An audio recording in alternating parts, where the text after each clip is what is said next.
Well, after the last episode, I went into this episode as, not as nervous as ever, but just as ready to be disappointed. Right? Ready to feel the decline of what felt like the beginning of a big decline in the last episode. You feeling me? You picking up what I'm laying down? Yeah, you're ready for a trend to continue, but you were hoping it wasn't. But I was hoping it wasn't. Yeah. Hello and welcome to the Movie Man Podcast. Welcome. Yes. I know. We are. I'm sorry. The B team. I forgot who you were for a second. I thought you were capable of doing more than what you actually are, apparently. You can't change it up last minute like that on me. It doesn't work. My name's Brady. And I am not a Skrull, Carl. And, wow, that's debatable. And we're back talking once again about the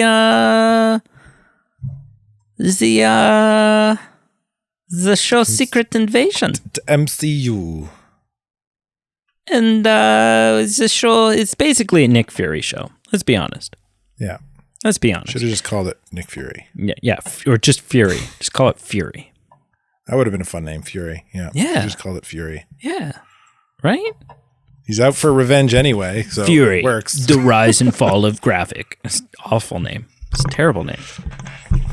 Fury, Secret Invasion. That would have been better. That would have been cool. Yeah. Oh. Yeah. Sorry, Kevin Feige. I dropped the ball.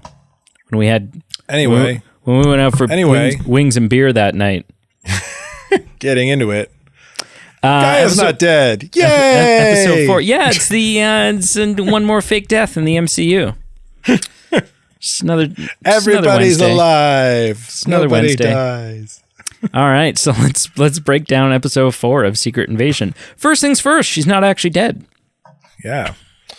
Secret Invasion episode 4 begins with a rather artistically rendered sequence that reveals that Gaia took the Super Skrull treatment before she left New Skrullos. So yeah, that's an important thing, though.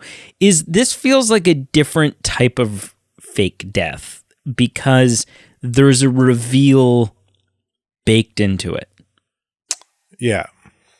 That she is a Super Skrull now. A bit of a setup from last week showing that Gravik healing from that knife cut. So we know that the Super Skrull machine works. Yes. And then but we don't realize that Gaia has taken she's juiced herself treatments. Yep. Good for her. Until now. Yeah, good for her, you know? Yeah. If you're going to screw over an evil organization, at least reap the harvest before you do so, you know? Yeah. Yeah. And moments after being shot and left for dead by Gravik, she heals thanks to her new Extremis abilities. One of many she probably has now. As a side note, potentially. Yeah, as an interesting side note, Extremis subjects from Iron Man 3 could breathe fire on top of healing. Right, yeah. Right? There's maybe all kinds of... a temperature thing. Now, the question is, was that more of a byproduct of Extremis being in a human body? Right? Maybe. Also, Extremis was is this a better Extremis? Because Extremis in Iron Man 3 was super flawed. Yeah. This is a people were going formula. supernova, right? Yeah. Combine that with Skrull shapeshifting, and the MCU may just deliver Emilia Clarke transforming into a big green dragon. There you go. Right? That's how we get Fing Fang Foom. And then we get our opening credits. Fing Fang Foom. Very short opening scene this time. Straight into opening credits. Yeah. She's alive. Cue the music. After the opening credits, a flashback sequence, as we've come to expect from this show, this time to Paris, 2012, shortly after the events of the first Avengers movie. In what becomes a reoccurring motif for the show, Fury walks into a bar and meets Vera. They talk about the Avengers for a bit, and Fury asks her about the book she's reading. Man, this is a good scene. The dialogue in this show is top-notch. Say what you will about the rest of it. The dialogue and the acting going with it. Oh, man. Fury asks about the book she's reading. It's a collection of poems by American poet Raymond Carver.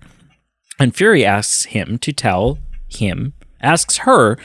him her favorite. The poem in question, Late Fragment, is framed as a conversation between two people, so they read it together, and it goes like this. And did you get what you wanted from this life even so? I did. And what did you want? To call myself beloved, to feel myself beloved on the earth. The scene is easily the most touching moment between these two so far. Which makes Priscilla's betrayal all the more painful. Cut to the present day, and Priscilla is sitting in St. James Church, where she has met with Rhodey, now confirmed to be a Skrull. She asks confirmed him last episode. Yes, okay, she asks him about Fury getting fired, and Rhodey tells her that he fired him himself. She questions how that figures into Gravik's plan, but that's information she doesn't get. That's kind of like he's above your pay grade, girl. The Skrull that's impersonating Rhodey orders Priscilla to kill Fury at their home in the country. Meanwhile, and this is he's like, someone who lives in your house today is going to die, is going to catch a bullet. Yeah, he literally says something like that. Yeah, is going to catch a bullet, flip a coin, I don't care. Right? He's cold. You do it or I'll kill you. Yeah. Yeah. So if there was ever any doubt that he's a Skrull, that hopefully should clear it up. Yeah. Not likely that Rhodey is a Skrull sympathizer. He's definitely Skrull. Yeah.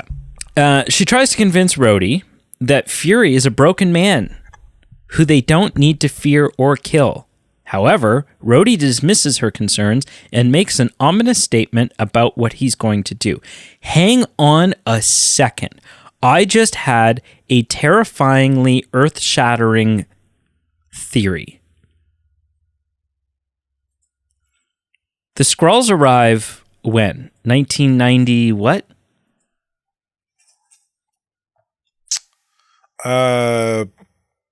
Long before the Avengers. Long before the Avengers. Long before Iron Man was a thing. Right. So here's a question. Are we just missing the real Rhodey and this is a Skrull impersonating Rhodey?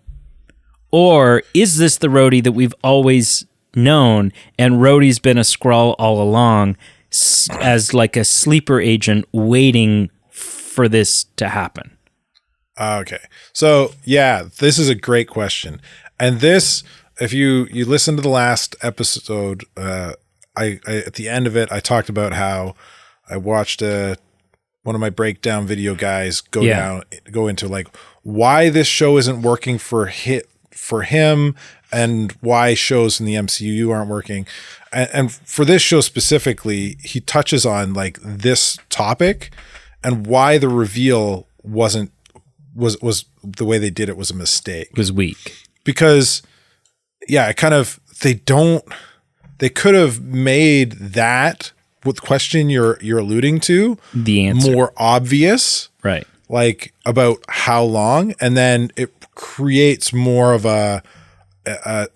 more tension. Like, oh man, they've been integrated into superhero in the MCU right a lot longer. Who else could potentially be like? Because in all of the flashbacks we've seen, like there's some flashbacks in Iron Man 3, but Rhodey's not a part of them, so we don't know how long Tony and Rhodey have been friends. It's not like we have confirmation that they were childhood chums back in the 70s, and it, that there is a real Rhodey. And like the whole Skrull movement that Gravik is kind of created. Yeah. It feels fairly recent. Like it does. At least from the blip forward. Because in 98... The snap forward. The blip is when they come back. From the snap forward. At some point during the snap, because Fury is gone, Gravik feels betrayed, or like hit that promise that Fury made is void, and he needs to take things into his own hands. So it's not necessarily that Rhodey's always been an evil Skrull. But could have just been a Skrull in hiding. But is a Skrull in hiding who has aligned with this new way of thinking. Yeah, but I think I only watched this video once, and before watching it, I was feeling like after watching this episode and the last episode, I was feeling like there's something missing with this. And like one of the things he kind of touches on is this, and because he's kind of written a script and dove into it and thought about it more, he puts it a lot more eloquently than I can even recall what he said very well. But like the way he talks about it, I was like, yeah, like this could have been a way bigger thing. And they've only got 2 more episodes to really do something with it. And I don't feel like they're going to be able to.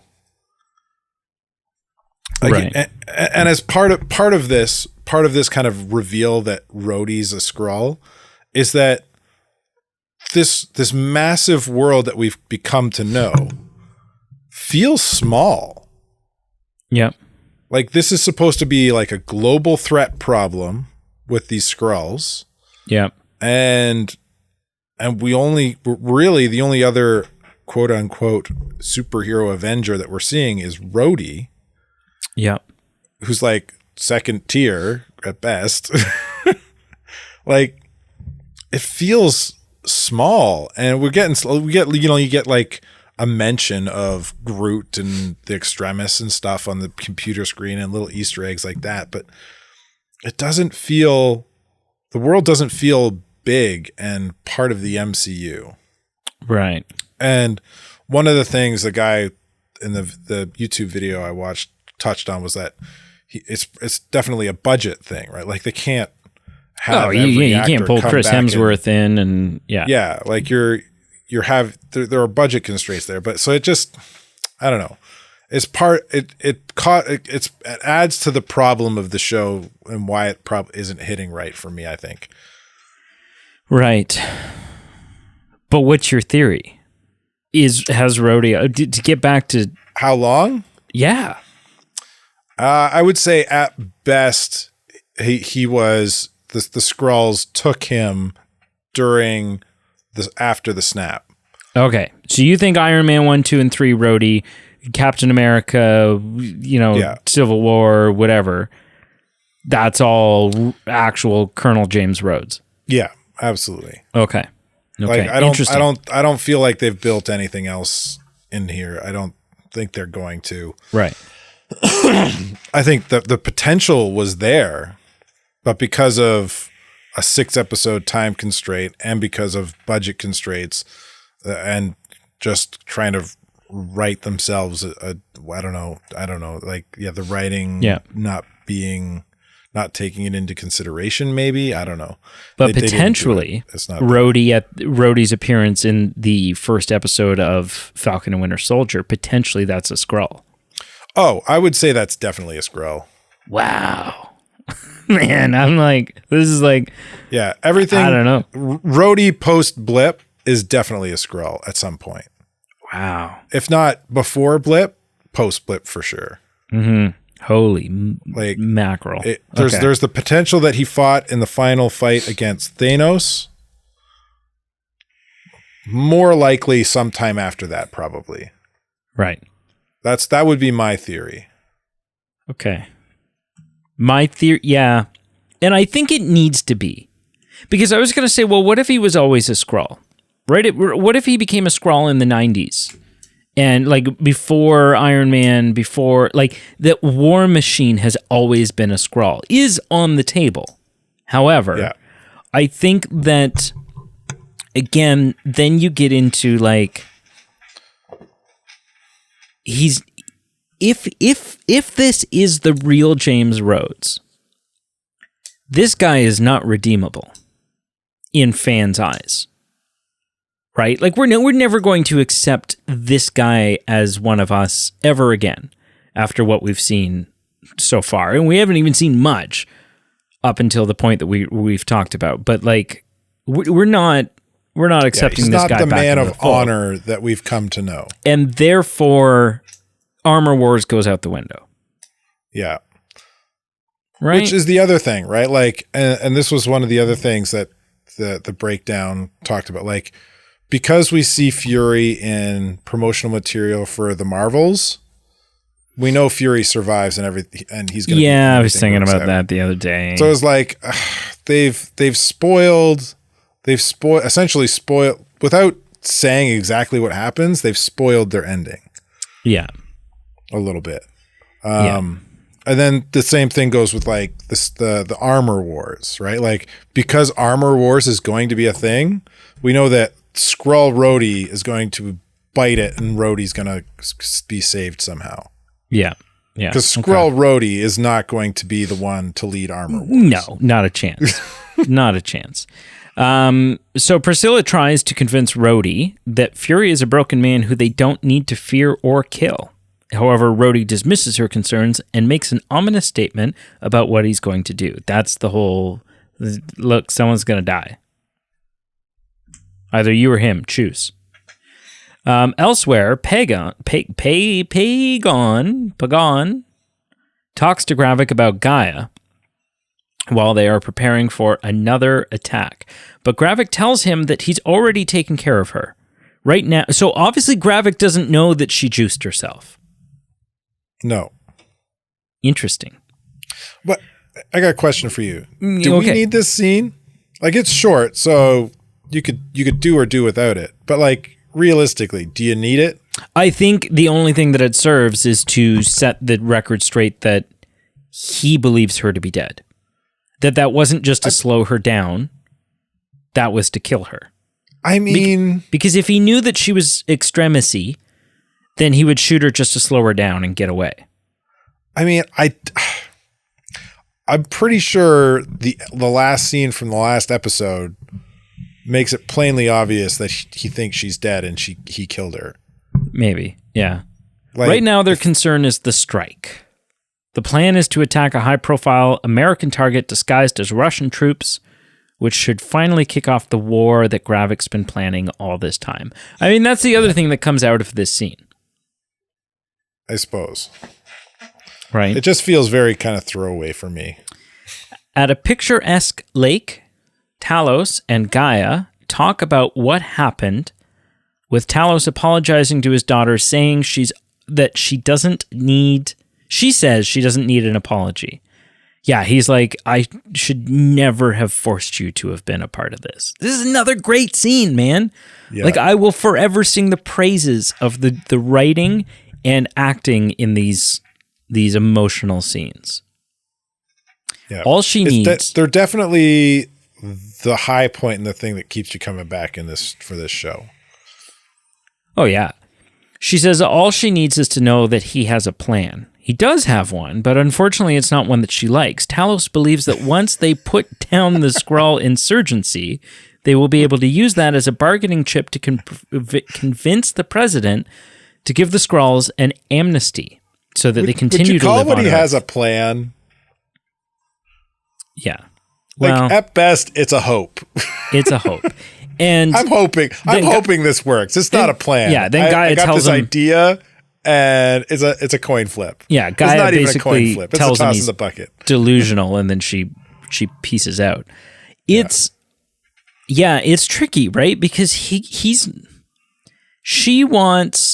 aligned with him in that she believes Gravik is evil. But she also puts it out. She's like, you have to have a plan because Gravik has one and he's implemented it. And it works.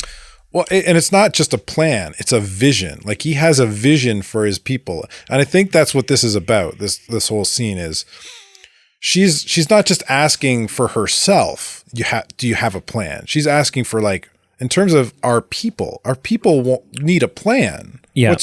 What's your plan for our people? And so our people need something to follow. She's torn in between. No plan is not something they'll follow. They need plan. Yeah. And Gravik's got not only a plan, but vision, and people follow implementation vision. Yeah. And so it's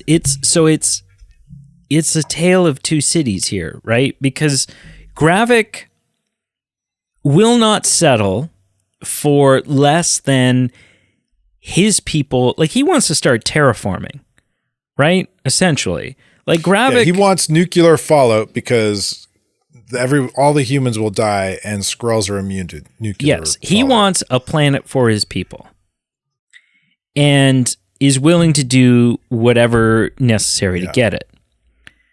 Talos is maybe not content, but the way he views things is, we're a people without a planet. That is the reality.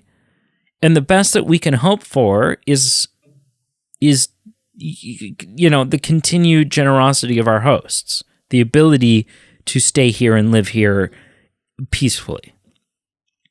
Gaia falls kind of in between. She is not on board with the shit that Gravik is doing and has emotional convictions towards her father,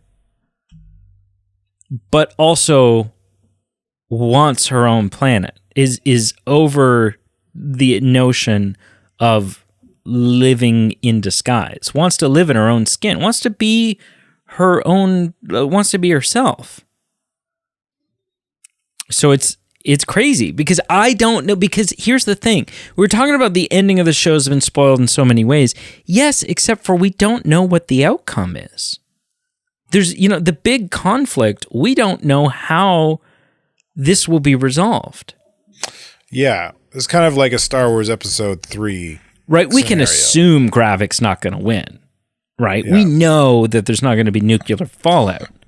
We know the end game. We don't know the story of how it gets there. Well, but we don't fully know the end game, because what I don't know right now is whether or not this show ends with Skrulls living freely amongst people in their own skin or continuing to hide. Right. There are definitely some unknowns. Yeah.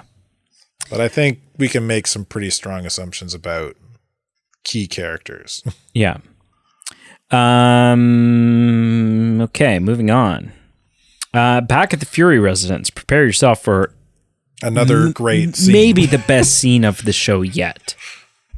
Back at the Fury residence, Priscilla returns to find Nick in the kitchen, having once again forgotten to put on his wedding ring. He makes tea, sits down to talk. And it's like, she's like, oh, I didn't expect you to be home, blah, blah, blah. And he's like, surprise. Like, there's so much in this scene. Thing. Oh my gosh. Because he knows that she knows that he's been fired, but she doesn't know that he knows that she knows. And so, yeah, he's like, it's one of those gotta be work's calling kind of things. And like, oh my gosh, it's so good. Fury confronts her about working with Gravik, telling her that of all the things he's done, she was his biggest mistake. He tells her how he ignored all of his instincts when he married her. And that even now, knowing that she's been sent to kill him, if he had the chance to change his actions, he's not sure whether he would. Man. They both put their guns on the table, and Fury asks Vera the story of how she became Priscilla. She reveals that Dr. Priscilla Davis was dying from a congenital heart defect. Vera visited her almost every day, but not entirely out of kindness. She was looking for someone who she could slip past Fury's defenses, prompting him to remark that she's been playing the long game even then. Which is like, yeah, just a moment. Even Fury, we passed this, but even Fury, like, the body language acting of Fury sitting on the bench with a bug listening in on Priscilla and Rhodey's conversation. And just realizing how much has been a lie. And pushing himself through it. Pushing down the emotions he needs to push down and plotting out what he's got to do next. Remaining ever tactical. Man. It's so good. Whether that's true or not, one day, when it became clear that the real Priscilla was about to die, Vera told her everything and asked to assume her life. That was nice of her. I don't know. It's weird. Vera's or Priscilla there's kind of this humanizing, that's a weird term because she's a Skrull, but there's kind of this element to her where yes, she's bad, but I believe she really did fall for Nick. Well, I wouldn't even say she's bad. She was hurt because he didn't choose her when he came back from the blip. Well, no, but if she's being truthful in that, but that way back in the 90s, or whenever that was, that she was looking for someone to slip past his defenses, then she's had an ulterior motive this whole time. Huh. I must have read that part of the conversation wrong as it unfolded. Because I just assumed she was looking for someone who would slip past his defenses because she had a crush on him. No, I don't think so. Which then also calls into question, how long has Gravik... Gravik's maybe been pissy a lot longer. That would make Gravik trying to lead this small Skrull group when he's a teenager then. Planting seeds, man. But why would an adult Skrull follow that vision of a teenager? That doesn't make... I don't know. I don't know. Or maybe Gravik's not the first leader. I feel like we need... Okay, if anybody listening in on this, please weigh in. I think we need some other... What do you mean if anybody's listening to this? I think nobody listens to this.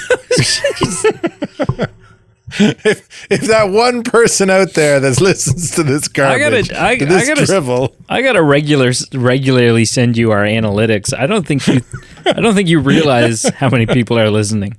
Nobody listens to us. This is just us. If anybody out there is listening, let us know how you interpreted this scene. Because I don't know. Even hearing you lay that out makes sense. That she was kind of trying to kind of spy on Fury for the Skrulls. Mm-hmm. But man, with Gravik as the leader at the time, not Gravik, with Talos as the leader of the Skrulls kind of essentially at the time, I feel like that's not the case. I feel like she was trying to she liked him and wanted to break through that tough exterior to kind of get to know the real him because she had a crush. Right. That's how I read it. Okay. I understand where you're coming from, but it's not enough to dissuade me from my initial impression. Okay. All right. I think you're wrong, but I think how you read it has some weight and validity, but I don't think it sways me. Okay. We need third and fourth parties, so speak up, people. Fence's remarks in a long game. The dying woman then made Vera make her 3 promises. First, to bury her at sea, which Priscilla said she did. Second, to continue to be a daughter to her parents, which Nick says, which you have. And third, to never hurt Nick. Because she asks the real Priscilla if she wants to fall in love, or she tells him all about Nick. She doesn't just reveal the fact that she's a shape-shifting alien. Yeah. She tells him all about Nick. They then recite the late fragment again. And at the final line, they draw their guns and they fire simultaneously. Yeah. And then which is done off screen in a really well shot, well edited sequence. Yeah, we get a few seconds of shots. Yeah. And then there's a few seconds of what the hell happened. And then we don't cut away. We instantly were back there for the reveal that neither of them hits thank God. the target. That would have been really bad of them to cut away from this scene. Well, I mean, it would have been great, but it would have been... This is way better. Yeah. It would have been bad for them to go somewhere else. Fury jokes that he doesn't know whether to ask for a divorce or to renew their vows. It's a tense, powerful scene. That is, it's just crazy. And then they kind of embrace each other. Right? Like he still loves her and she still loves him. And there's this kind of weird, complicated dynamic there. Now that she's betrayed Gravik, Fury wants Vera. Fury warns Vera that they will come after her, but she assures him that she can take care of herself. Before he leaves, Vera asks Fury if he would have loved her if she had remained her true self. He has no real answer, only saying, "Guess we'll never know." This was so tough because you and I both talked about at the end of the first episode, when we first saw the reveal, or end of the second episode, when we first saw the reveal that Fury had a wife, we were both just so rooting for him and his happiness. We'd like, you go, Fury. Get a slice of that apple pie life. Right? And like, you just want the guy to be happy.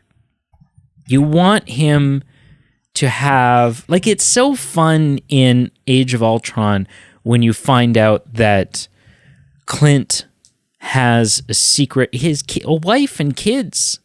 He has a safe house set up with a family. Right? That it's not just all this day in and day out tactical bullshit. That he's found happiness. Yeah. And you want that so bad for Fury when you find out. And that is what makes this betrayal so painful. Is that even when it seems like Fury has found happiness, the guy just can't catch a win. And it's just freaking tough. Then moving on to another amazing scene. In Rhodey's hotel suite, we find out that it's a female Skrull who's been impersonating him. Yeah, that's cool. I know. And I also, I mean, this is, the ever me body image and nudist activism, whatever guy. But I thought it was a really interesting thing in this scene that another species, that a Skrull female was wrapping her towel around in such a way to cover all the same parts that a human would cover. And I'm like, and part of that is like, that's not really a creative decision. That's just, it's Disney. Right? Like, we're not about to show a topless Skrull in this show because it's a Disney Plus MCU show. But yeah. I just, part of me was kind of like raised an eyebrow to that. And I'm like, really? I mean, like, is that, would that be a thing? Yeah.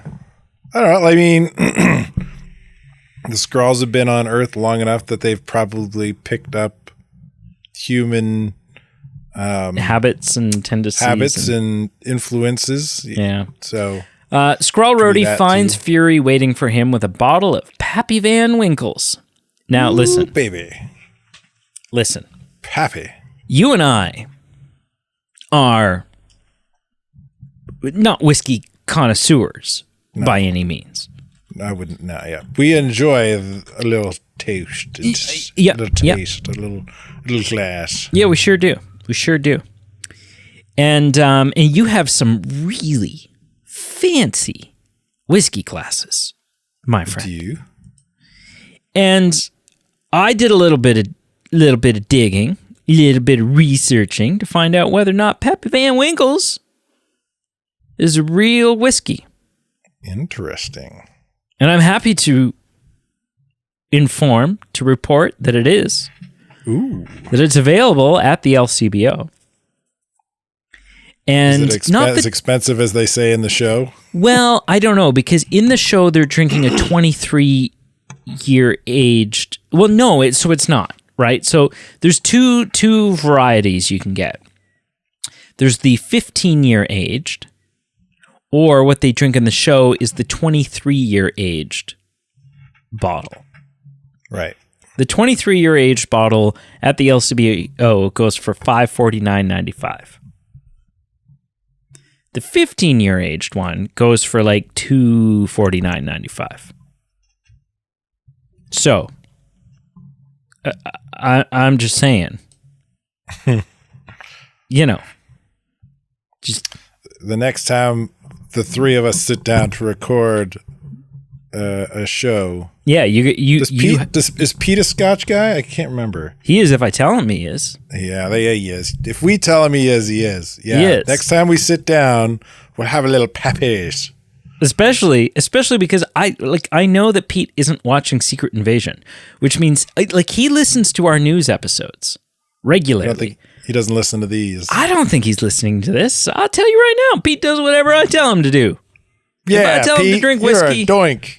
It's not a doink. Doinky Pete. What are you going to do? Fire me? So next time the three of us sit down. Give me a heck about talking about the town we live in like I gave away my street name and phone number. He's hating on you. Screw you, Pete. That's why right next to my podcast, right in my studio, right underneath a piece of acoustical paneling right now, there's a sticky note with Pete's social insurance number written on it, just in case I need to give that out at any point. But the next time the three of us sit down, which is probably going to be to do the Back to the Future trilogy, I expect a bottle of old Pappy Van Winkle's. Anyways, moving on. So they sit down and they enjoy Pappy Van Winkle's Family Reserve bourbon. They share a drink, and Fury tells Rhodey that there's a Skrull spy close to the president, asking him to have his job back. But Skrull Rhodey in turn shows Fury a video of Gravik as Fury killing Maria Hill, blackmailing him. Rhodey then proposes to make sure the video doesn't get out, so long as Fury stops spreading his wild conspiracies. So they're basically both just trying to checkmate each other. Yeah. And it's a great tense scene. Yeah. Do you feel... there's a sense here that Skrull Rhodey knows Nick Fury knows. Oh, yeah, absolutely. And I would say, unless Skrull Rhodey is a complete moron, then that's the case. Yes, I think so entirely. And I think it makes it that much greater that Fury's not just coming out and saying it. Yeah. He's toying with him. Of course, Fury has a whole other scheme playing out. We cut to Fury and Talos in a car where they reveal that Fury has put a liquid location tracker in the bourbon. Which he says at the beginning of the Rhodey Fury interaction. Yeah. Rhodey's like, is it poison? No, maybe liquid tracker. I know. Are you kidding me? It's so good. They use the tracker to follow Rhodey to an airstrip, where President Ritson has just landed for a bilateral summit with Russia. There's a moment of levity where the president asks Rhodey if he's drunk, telling the aide to get Rhodey a large coffee for the road. Once they're on the road, it doesn't take long before the convoy comes under attack. Yeah, like, and Rhodey says to one of his guys, he's like, "Get me a mint." Yeah. Yeah. Implying that he didn't just have one additional glass of that bottle. He probably polished it off. I mean, it's Pappy's. His Pappy's. His Pappy's. You don't let that thing air for too long. No. Gravik and his team fire rockets at the president's car, launching an all-out assault on the convoy while disguised as Russians.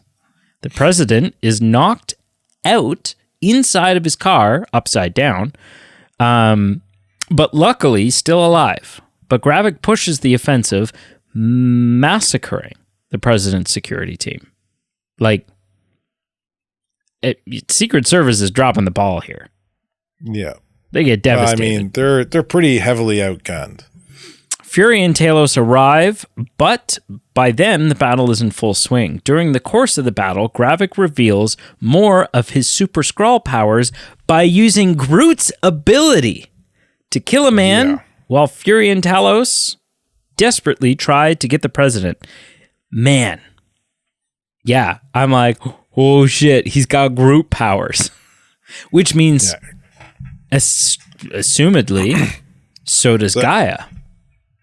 Potentially, yeah. Like, so the question is, like, in the comics, during the Skrull invasion, a Skrull would take on the powers of the hero that they're mimicking, that they're taking the place of, but no one else. And only the Super Skrull himself has more than one power, which is the power of all four Fantastic Four. So there is the potential that Gaia just took Extremis, but it is also likely that she's got everything that he's got. I think it would be more interesting if she's just got the one, and he putting her at a disadvantage, just downloading every patch. Every time they get a new power, he's just like, put it in. Yeah. Luckily, or hopefully, they don't have Miss Marvel's stuff. Because then, I mean, we're all fooked at that point. Completely fooked. Like, yeah. That'd be bad news bears. Yeah. British troops arrive on the scene to help them get to the president's car, with Talos using his super strength to break open the reinforced glass window. Gravik notices and has Pagan shoot Talos. There's a cool moment here where, like, the president's task force go to turn on Talos, and Fury's like, whoa. He's with us. And it's cool that they, like, you know... I don't know if the memo hasn't gotten out that Fury's been fired or like what's happening, but there's still respect for Fury. Everybody there, everyone on the president's detail knows who Fury is. Yeah, that's cool. Gravik, shoot Talos. But even as he's dying and quickly losing his human shape, Talos continues to bang on the glass, eventually shattering it so Fury can rescue the president. While Fury takes the president to his car, one of the soldiers picks up Talos. Fury draws a gun on the soldier and tells him to put him down. When the soldier doesn't comply, Fury shoots him. The soldier then transforms back to Gravik, stabbing Talos. Screaming, Fury tries to kill Gravik, but then the Skrull leader heals himself thanks to his enhancements. Yeah, in like a... Man... Sam Jackson's face acting in this moment of like, what the hell? Like no. Like, well, and that, and then his reaction to the healing. Oh, yeah. Because they don't know the Super Skrull thing is a thing. What are all the other soldiers doing at this point? Do they not see what the Gravik is standing right there? Right? Not that they could do anything about it because of how all the powers he's assumingly gotten into himself, but like, what? Yeah, right. They're just, I don't know. The Skrull get away, and Fury has no choice but to escape once again, leaving behind the corpse of a loved one. So here's a question. Is Talos dead? Are they going to do 2 fake deaths in a row? Of course he's dead. He did. There's no way he got... The only reason Gaia came back is because as she was escaping, she jumped into the machine. Yep. Man. So that's like, there was no machine for Talos. That sucks. Yeah. Then. It kind of like, it raises the question of like, how is Gaia going to respond to this? Like, she's going to be heartbroken, obviously, but it's like she could blame Fury as much as she could blame Gravik. Like, Fury left him behind. Yeah. Like, you didn't stop Talos and you left him behind, and now my dad's dead. Yeah. Yeah. Like, she could be just as this could be her villain origin story. As much as it could be her, like, she could join Gravik, or she could just kind of just start her own Skrull cult, we'll call it. Right. I think she'll team up with Fury. Because then otherwise, I don't know where the show goes from here. Yeah. Yeah. If she teams up with him, I bet you it'll be begrudgingly so. Like, oh, yeah. She's I don't think she trusts Fury regardless. Yeah, she trusted her dad, not Fury. Yeah. Mm-hmm. Yeah, no, entirely. Yeah. I don't know, man. I don't know. So, was this episode a win or a fail for you? I think it was a little bit better than the last episode. And as great as the dialogue and writing is on these kind of one-on-one conversations that we're seeing in this show, it doesn't feel like it's enough to carry the show and make it feel like there's big stakes involved. Like these one-on-one conversations that we're falling in love with here, they're personal. They're small in terms of the scope of what's at stake. They don't add to the global problem here of Gravik's going to destroy the Earth. I don't feel like Gravik's going to destroy the Earth yet, as much as that is the plot device. Right. You know what I mean? Yeah. Yeah. It kind of goes back to the kind of what we were talking about earlier about, like, yeah, the weak reveal of Rhodey. The stakes aren't there. It feels small, and it doesn't. And maybe it's the budget because they can't. Or maybe it's the writing, which is working for these conversations / monologues between characters, but it's not working on a whole. So I would say it's a win, but it's as a whole for the show itself, the last 2 episodes just aren't working. I feel like the first 2 episodes set everything up really well, but the follow through is not there in terms of the story that's being told, the bigger story that they're trying to be told. The little stories between characters are phenomenal. The story being told between Fury and Talos, the story between Fury and his wife, Priscilla, like those are amazing stories and amazing conversations, but they're not, they're micro in terms of the overall story that the secret invasion is supposed to be. Right. So, yeah, it's another kind of begrudging win, I would say. Yeah, I agree. I mean, I don't agree. I understand what you're saying. Yeah. So, okay, so you don't agree. What do you think? I think so I agree that it's a win.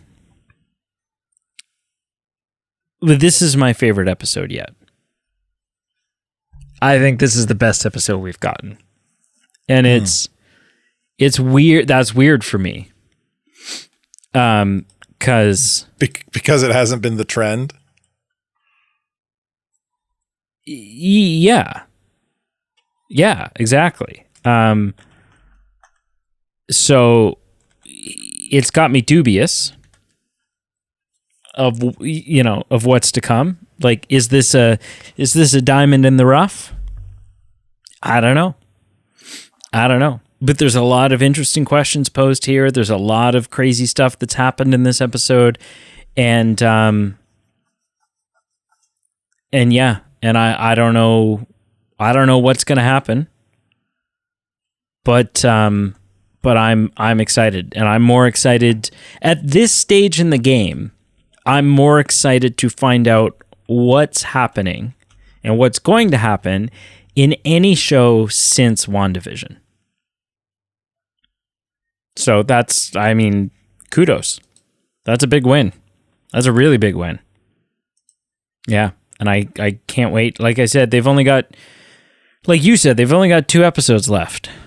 So we're going to have to find out, a lot in a little bit, but hopefully they can pull that off. Hopefully it doesn't feel rushed. Yeah. But you're dubious. I just feel, man, I feel torn. Like I want to like it, but it just, it doesn't feel like a good, rendition is the wrong word. Interpretation of the Civil War story. And that would definitely be a budget thing, because you can't have all the past superheroes or even a handful of them in this show, or else the budget goes through the roof. And they definitely have budget constraints. Like the budget on these Marvel films has definitely TV shows has definitely dropped significantly since the first Marvel show of WandaVision. Like it's pretty obvious, and I'm pretty sure we could find out the exact kind of that information specifically, but I feel like it's pretty obvious the budget's a lot lower than when WandaVision first hit. Maybe. Yeah. I mean, WandaVision was very effects heavy. Very effects heavy. You had a number of leading characters from the original movies and on screen, like, which brings your budget up. And yeah, I don't know. The quality is just not at the same. Yeah. I feel like it's going to end up just kind of being not a flop, but like when you buy fireworks from the store and you're like, oh, this is going to be awesome. They're going to be so great. And even if you buy like the really expensive one and you set them off and they're cool, especially if you buy those expensive ones, they look nice, but it's short because you spend a lot of money, so you don't have as much. And they're never the same as the big powder kegs that they set off for, like, the town sets off for Canada Day. Oh, the massive because shells. Those are really expensive. And you need a license to set those off, right? So it's kind of like it's going to fall short of expectation. Yeah, I don't know. The one hope that I have, the one belief I have, is that this show is going to impact and it's going to change the MCU.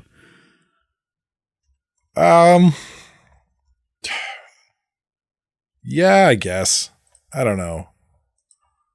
Like, it'll change the MCU as much as any TV show we've gotten so far. I don't know. I'm hopeful. Like, I'm hopeful. But I don't know. Yeah, we'll see. Yeah. We shall see. Thank you for watching.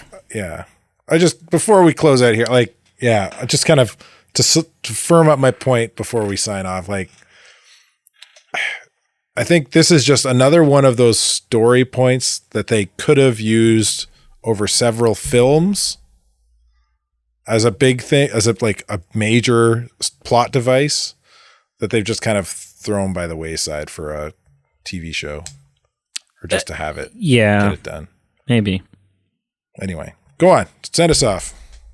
Facebook, Instagram, Twitter, all down below. Patreon. As little as $1 a month. Support the show. Skip your coffee and support us. Yeah. Support the show. I mean, I always talk a lot about what you can get in return, and there are things in return, man. Exclusive content, all kinds of things. But you're also supporting us. You're making it so that we can continue to do this show as many times a week as we do it. And cover the hosting costs of a podcast and so on and so forth. And merch. We have a merch page. Merchandise. Get your merchandise. We got lots of shirts and hoodies and hats and mugs and stickers and all kinds of stuff. So go check that out. They're all very reasonable. Like, basically a zero margin on them. Like, we're not really making money off merchandise. That's so that you can get swagged out. 100%. And until next week. Until next week, hopefully the stakes are raised. And yeah, I mean, I'm gonna go watch it right now, but because I need to know. I need to know what happens. But yeah. Anyway, we'll let you know. Because that's what we're here for.